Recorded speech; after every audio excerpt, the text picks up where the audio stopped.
June 18, 2018. Deerfield Beach, Florida, Riva Motorsports and Marine, 3:56 p.m. Jase Dwayne Ricardo Onfroy sat in the driver's seat of his black BMW i8. He'd just been inside the motorcycle dealership looking at bikes, thinking about buying one. Normal Monday afternoon shopping. Jase, known to the world as XXXTentacion, or just X, was in a good mood. Life was finally going well. His music career was exploding. His latest album had debuted at #1. He was making millions. And just days earlier, he'd found out his girlfriend was pregnant. He was going to be a father. At 20 years old, XXXTentacion felt like he'd finally turned things around. But as he sat in his BMW in the parking lot, 2 SUVs pulled up beside him, blocked him in. 4 masked men jumped out, guns drawn. "Give us everything, the bag, now!" In the passenger seat of X's car was a Louis Vuitton bag. Inside, $50,000 in cash. X had just withdrawn it from the bank. Was planning to buy a motorcycle. He'd posted about it on Instagram earlier. Showed the money, showed where he was going. The robbers knew. They'd been following him, waiting. X hesitated. The robbers weren't waiting. 2 of them opened fire. Multiple shots through the window. X was hit, multiple times, in the neck, in the torso. The robbers grabbed the Louis Vuitton bag, jumped back in their SUVs, sped away. X slumped over in his seat, blood everywhere, struggling to breathe. Witnesses ran over, called 911, tried to help. "He's been shot. It's XXXTentacion. He's not breathing." Paramedics arrived within minutes, rushed X to Broward Health North Hospital. But the damage was catastrophic. The bullets had severed major arteries. He'd lost too much blood. At 5:30 p.m. on June 18, 2018, Jase Dwayne Ricardo Onfroy was pronounced dead. He was 20 years old. XXXTentacion, the most controversial artist of his generation, the SoundCloud rapper who'd revolutionized emo rap, the young man who'd been trying to change his life, was gone. Shot and killed. In broad daylight, in a parking lot, over a bag of money he'd shown on Instagram. The music world was shocked, devastated, confused. X was polarizing. Some loved him, some hated him, but nobody wanted him dead, especially not like this. And the investigation that followed would reveal a chilling truth. 4 young men had planned this, stalked X, waited for the perfect moment, and executed him over $50,000.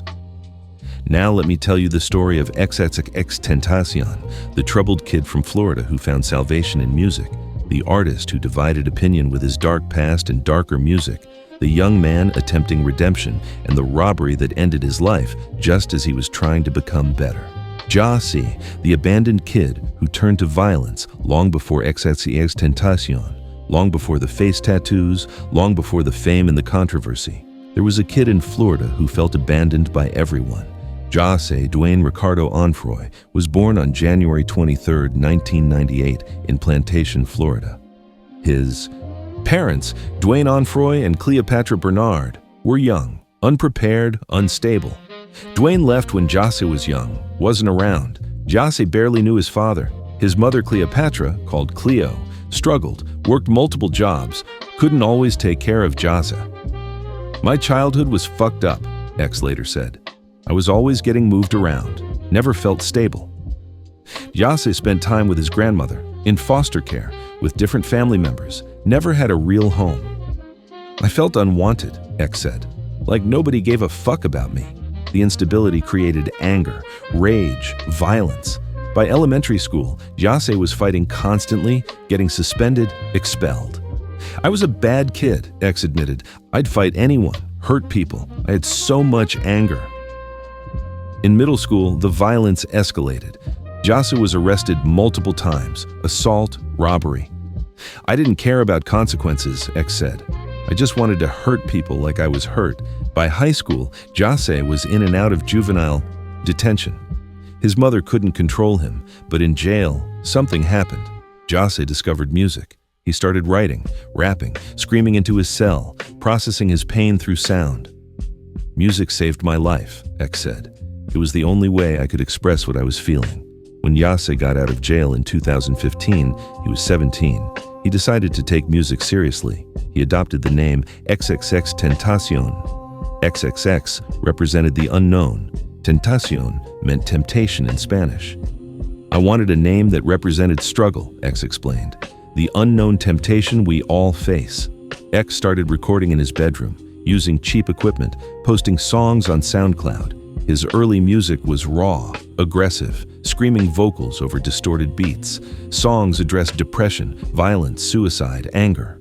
Dark themes, but honest, real. I'm not trying to make you feel good, X said. I'm trying to make you feel something. X built a small following on SoundCloud, mostly local Florida kids who related to his pain. Then, in 2015, X dropped a song that would change everything. The song was aggressive, in your face, confrontational, and it went viral. Millions of plays, became an underground anthem. X was suddenly famous at 18 years old with a sound nobody had heard before. X created a new genre, said a music journalist. Emo rap, SoundCloud rap. Whatever you call it, he pioneered it. But with fame came scrutiny, and X's past was about to catch up with him. Because in October 2016, X was arrested for one of the most disturbing charges in hip-hop history. The allegations, the case that divided fans. In October 2016, XXXTentacion was arrested and charged with aggravated battery of a pregnant woman, domestic battery by strangulation, false imprisonment, and witness tampering. The alleged victim, Geneva Ayala, X's ex-girlfriend. Geneva's testimony was horrific.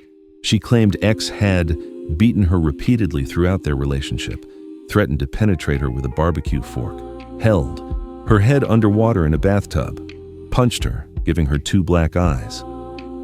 Continued abuse even after learning she might be pregnant.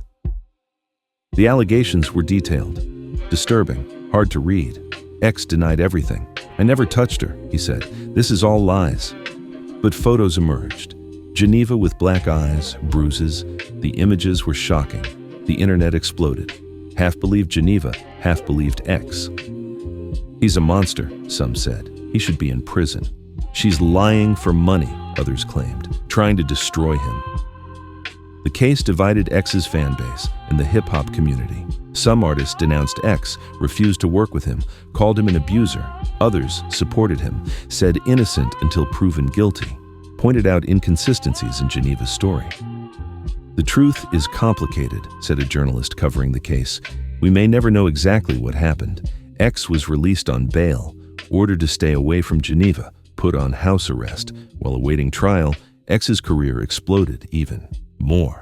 His SoundCloud following grew to millions. His concerts sold out. His music streamed hundreds of millions of times. But the allegations hung over everything, every interview, every article, every conversation. Do you think he did it? People asked. There was no neutral ground. You either believed Geneva or you didn't. X tried to address it in his music, made songs about depression, redemption, wanting to change.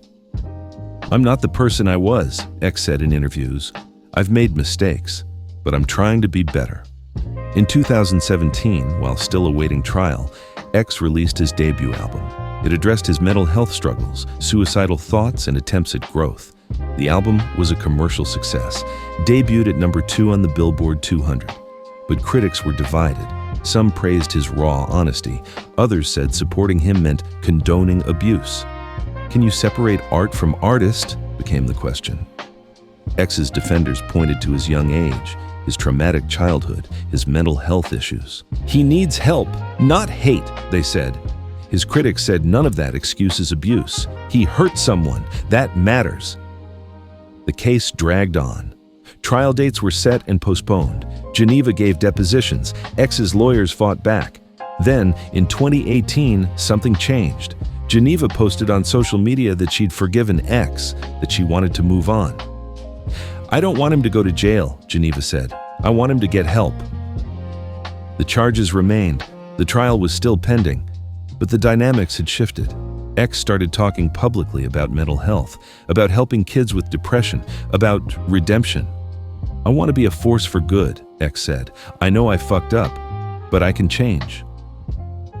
By early 2018, X seemed to be turning a corner. He was making more positive music, talking about spirituality, helping fans with mental health issues. And then, in June 2018, X learned his girlfriend was pregnant. "I'm going to be a dad," X posted. He seemed genuinely excited, ready to be better, but he'd also been flashing money on Instagram, showing off his wealth, making himself a target. And on June 18th, 2018, that target became real. 4 men decided to rob him, and they were willing to kill for $50,000. June 18th, 2018, the last ride. The morning of June 18th, 2018, XXXTentacion woke up in his South Florida home. He had plans: go to the bank, withdraw cash, buy a motorcycle, maybe some jet skis. X loved toys, bikes, cars, fast things. Spending money gave him joy. Around 2 p.m., X went to Bank of America, withdrew $50,000 in cash, put it in his Louis Vuitton bag. He posted on Instagram, showed the money, talked about buying a motorcycle. "Gonna get a new bike today," he said. That post was seen by thousands, including 4 men who were already planning to rob him. Michael Boatwright, 22 years old; Dedrick Williams, 22 years old; Trayvon Newsom, 20 years old; Robert Allen, 22 years old. They'd been following X's social media, knew his routines, knew he flashed money. When they saw the Instagram post, they knew. Today was the day. Around 3:30 p.m., X drove to Riva Motorsports and Marine in Deerfield Beach, a dealership selling motorcycles, jet skis, boats. X's uncle was with him. They browsed, looked at bikes. X was interested in a couple. "I'll be back," X said. "Gonna think about it." Around 3:55 p.m., X left the dealership, got in his black BMW i8, uncle in the passenger seat. As X sat in the car, 2 dark-colored SUVs pulled into the parking lot, blocked X's car in. 4 masked men jumped out, guns drawn. "Give us the bag, now!" X's uncle froze. X hesitated. The robbers didn't wait. They opened fire. Multiple shots through the driver's side window. X was hit in the neck, in the arm, in the torso. The robbers grabbed the Louis Vuitton bag from the passenger seat, jumped back in the SUVs, and sped away. The whole thing took less than 60 seconds. X slumped over in the driver's seat, bleeding heavily, gasping for air. Witnesses ran over. A woman tried to feel for a pulse. "He's still breathing," she yelled. Someone called 911. "XXXTentacion has been shot. Riva Motorsports, hurry!" Paramedics arrived. X was barely conscious. They rushed him to Broward Health North Hospital, but the damage was too severe. The bullet to the neck had severed his carotid artery. He'd lost too much blood. Doctors tried everything: emergency surgery, transfusions. But it was too late. At 5:30 p.m., less than 2 hours after the shooting, XXXTentacion was pronounced dead. When news broke, social media exploded. XXXTentacion shot and killed in Florida. Fans couldn't believe it. He was just 20. Just posted that morning. How could he be dead? The Broward County Sheriff's Office launched a massive investigation. They reviewed security footage from the dealership, tracked the getaway vehicles, analyzed cell phone records. Within days, suspects were identified. Dedrick Williams was arrested on June 20th, just 2 days after the murder, charged with first-degree murder and armed robbery. Michael Boatwright was arrested in July, identified as one of the shooters, charged with first-degree murder. Robert Allen was arrested in July, charged with armed robbery and murder. Trayvon Newsom was arrested in August, identified as the second shooter. All 4 were charged with first-degree murder and armed robbery with a firearm. Under Florida law, if someone is killed during a robbery, everyone involved is guilty of murder, even if they didn't pull the trigger. Prosecutors had a strong case: security footage, cell phone records, witnesses, confessions. These defendants planned this, prosecutors said. They stalked XXXTentacion, waited for him, and killed him for money. The trial would take years, but justice was coming. Meanwhile, the music world mourned one of its most polarizing figures. The funeral, a generation, mourns. XXXTentacion's memorial service was held on June 27, 2018, 9 days after his death, at the BB&T Center in Sunrise, Florida. Over 20,000 fans attended. The arena was packed, overflowing with young people, teenagers, Kids who grew up on X's music. X's casket was on stage, open. He was wearing a black hoodie, face tattoos visible, looked like he was sleeping. Fans filed past, sobbing, leaving notes, flowers. Some touched the casket, said goodbye. The atmosphere was heavy, emotional, a generation in mourning. Fellow artists spoke, performances, tributes. X's mother Cleo spoke, could barely get through it. "My son was troubled," she said, "but he had a good heart. He wanted to help people, and they took him from us." Videos played showing X's charitable work, giving to the homeless, talking to fans about depression, trying to be better. "X helped me through my darkest times," one fan said. "His music saved my life." After the service, a funeral procession drove through South Florida. Thousands lined the streets, held signs, played X's music. X was laid to rest in a mausoleum at Gardens of Boca Raton Memorial Park. His final resting place became a pilgrimage site. Fans visit constantly, leave flowers, notes, artwork. 3 months after X's death, on December 1st, 2018, his girlfriend Genesis Sanchez gave birth to their son. She named him Gekiume Onfroy. A name X had created, meant a different state or next universe. X never got to meet his son, Genesis said, but Gekiume has his father's spirit. X's family released his posthumous music. 3 albums came out after his death. The first one debuted at #1, sold over 130,000 copies first week. His music continued to stream billions of times. New fans discovered him constantly. X's music resonates with kids who are struggling, said a music therapist. He talked about depression, suicide, pain, things other artists avoid. But X's legacy remained complicated. Supporters pointed to his music's impact. Critics pointed to the abuse allegations. Can you celebrate someone's art while acknowledging their harm? The question never got answered. Geneva Ayala, X's ex-girlfriend, struggled publicly after his death. The abuse allegations were still pending when he died. The case was dismissed. "I'll never get my day in court," Geneva said, "but I know my truth." In 2019, the trial for X's killers finally began. The trial. Justice for X. The trial of XXXTentacion's killers was delayed multiple times. COVID, legal issues. But finally, in 2023, it went forward. Michael Boatwright, Dedrick Williams, and Trayvon Newsom went to trial together. Robert Allen had taken a plea deal in 2022, pleaded guilty to second-degree murder and robbery, agreed to testify against the others. The prosecution's case was strong. Security footage showing the BMW being blocked in. Cell phone records placing all defendants at the scene. Robert Allen's testimony detailing the plan. Ballistics evidence. Financial records showing the defendants spent the stolen money. Allen testified that the 4 had followed X from the bank, watched him post on Instagram, knew he had cash. "We waited outside the motorcycle shop," Allen said. "When he came out, we blocked him in. Michael and Trayvon got out with guns. They shot him. We took the bag. Then we left." Defense attorneys argued their clients didn't intend to kill X, just rob him. That X fought back. But under Florida law, it didn't matter. Felony murder. If someone dies during a robbery, everyone is guilty.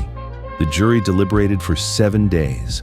On March 20th, 2023, the verdict came. Guilty. All 3 defendants, first-degree murder and armed robbery.